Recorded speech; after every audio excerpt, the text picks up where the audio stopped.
అందరికీ నమస్కారం. నేను మీ విపిఆర్. ఒకరోజు ఒక గ్రామంలో ఒక శిల్పి ఉండేవాడు. అతని కోరిక ఏమిటంటే గ్రామంలో ఉన్న ప్రజలందరూ మెచ్చేటువంటి ఒక అద్భుతమైనటువంటి శివలింగాన్ని చెక్కాలనేది తన యొక్క కోరిక.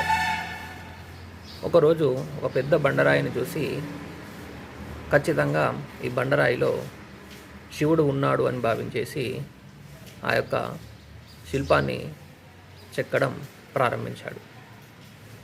మొదటి రోజు ఏ ఒక్క మార్పు లేదు, రెండో రోజు మార్పు లేదు. అలా వారం రోజుల తర్వాత ఒక చిన్న మార్పు రావడం జరిగింది.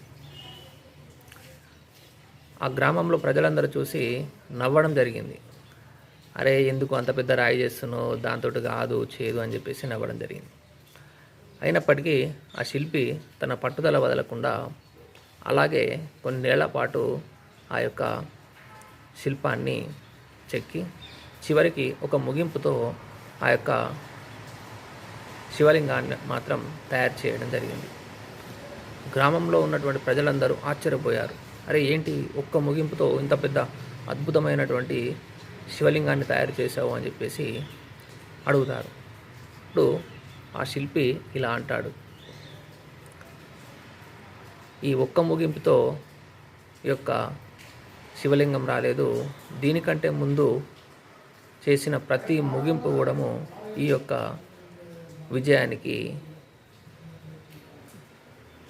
బాధ్యత తీసుకుంటాయి. కాబట్టి నేనేం చెప్తున్నానంటే జీవితంలో ప్రతి పని, ప్రతి కష్టము విజయాన్ని సాధించదు. అలా అని మనం ప్రయత్నిస్తూ ఉంటే ఎప్పుడో ఒకసారి విజయం సాధిస్తాము.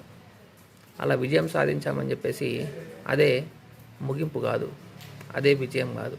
దానికంటే ముందు చేసిన ప్రతి కష్టం కూడా ఈ యొక్క విజయానికి తొలిమెట్టుగా భావించాలి. జై హింద్.